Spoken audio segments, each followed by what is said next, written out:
নমস্কার, জয় শ্রীকৃষ্ণ, জয় কালী। আমি জ্যোতিষ সাধক পরিমল। আজকে যেটি বলবো সেটি হলো জোরপূর্বক প্রেম। দেখুন, আমাদের জীবনে মানব জীবনে, প্রতিটি মানব জীবনে প্রেম একবার আসে, কিন্তু অনেকের জীবনে আবার জোরপূর্বক প্রেম চলে আসে। অর্থাৎ এক পক্ষ হয়তো রাজি নয়, কিন্তু অপর পক্ষ এমনইভাবে রাজি হয়ে গেছে যে সেখানে জোর করছে খুব, তাই তো বলে জোরপূর্বক প্রেম। কিভাবে হয় দেখুন, আমি প্রথমে এই হস্তরেখা দিয়ে বলি, কারণ হস্তরেখায় আমাদের এই আয়ুরেখা এবং শিরোরেখা যদি একটু গ্যাপ থাকে, আয়ুরেখা এবং শিরোরেখা যদি একটু গ্যাপ থাকে, সেই সঙ্গে আপনারা হয়তো অনেকেই যারা জ্যোতিষ নিয়ে আলোচনা আছেন, যারা জ্যোতিষকে ভালোবাসেন, জ্যোতিষপ্রেমী মানুষ, অনেকেই জানেন, অনেকেই জানেন না যে আমাদের প্রেম রেখা কোথা থেকে আসে। তা আজকে আমি বলছি, আমাদের প্রেম রেখা আসে মঙ্গলের স্থান থেকে।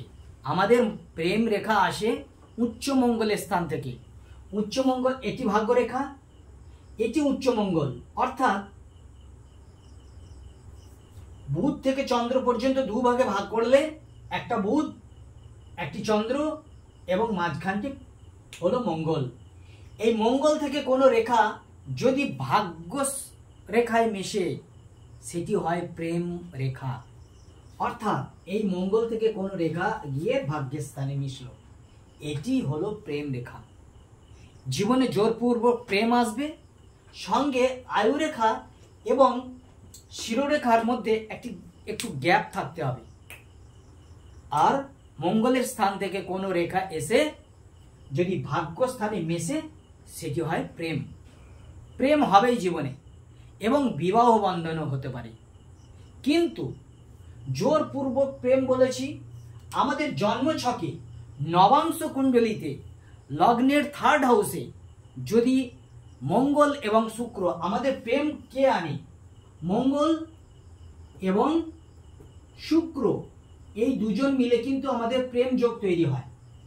তাহলে লগ্নের থার্ড হাউসে যদি মঙ্গল শুক্র বসে থাকে, নবাংশ কুণ্ডলিতে জোরপূর্বক প্রেম হবে, কিন্তু বিবাহ হবে না। সেই সঙ্গে আমাদের জন্মছকে দেখতে হবে পঞ্চম পতির মহাদশা। পঞ্চম ভাব থেকে আমরা মনের বিচার করি, তাহলে পঞ্চম পতির মহাদশা আর দ্বাদশপতির অন্তর্দশা, অর্থাৎ মনের ক্ষতি হবে। পঞ্চম পতি হচ্ছে আমাদের মন। অর্থাৎ দেখুন, এটি হলো সিংহ লগ্ন।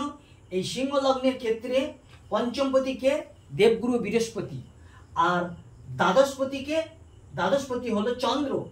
তাহলে বৃহস্পতির মহাদশা এবং দ্বাদশপতি অর্থাৎ চন্দ্রের অন্তর্দশা যদি সেই সময় ঢুকে যায়, তাহলে জোরপূর্বক প্রেম চলে আসবে। তারপরে সপ্তমপতির যদি প্রত্যন্তর দশা চলে আসে, বা পঞ্চমপতি এবং সপ্তমপতির যদি দশা অন্তর্দশা চলে, সেই ক্ষেত্রেও কিন্তু জোরপূর্বক প্রেম চলে আসে। তাহলে আমাদের চাইলেই যে প্রেম হবে তার কিছু নয়, তবে কিছু বিধি লিখন থাকে। প্রতিটি মানব জীবনে এরকম বিধি লিখন আছে যে যার মাধ্যমে আমাদের কিন্তু প্রেম হয় এবং প্রেমের বিবাহ হয়। তাহলে আপনাদেরকে আমি বোঝাতে পারলাম আমার এই ছোট্ট ভিডিও দিয়ে। হস্তরেখায় আমি বোঝানোর আমার ছিল, সেই সঙ্গে আমি লগ্নের থার্ড হাউস নিলাম, পঞ্চম ভাব নিলাম, সপ্তম ভাব নিলাম এবং দ্বাদশ ভাব নিলাম। জন্মছকে আপনারা নিজেদের যারা জ্যোতিষ নিয়ে নাড়াঘাটা করেন, দেখবেন নিজেদের কোনো ছেলে মেয়ের যদি এরকম কুণ্ডলী থাকে, তাদের কুণ্ডলী নিয়ে আপনারা নাড়াঘাটা করবেন, দেখবেন নিজেরাই বুঝতে পারবেন যে জোরপূর্বক প্রেম কিভাবে আসে। যাই হোক, আজ ছিল আমার এই ছোট্ট আয়োজন। আমাকে দিয়ে যদি হস্তরেখা বিচার করাতে চান, তাহলে 9382123284 এই নাম্বারে ফোন করবেন। আমার একটি ইউটিউব চ্যানেল রয়েছে, যার নাম পরিমল মণ্ডল অ্যাস্ট্রো 20। আপনারা সেই পেজটি দেখুন, চ্যানেলটি দেখুন, সেখানে আমার অনেক ভিডিও আছে। যাই হোক, আজ এই পর্যন্তই। ভালো থাকবেন। জয় গুরু, নমস্কার।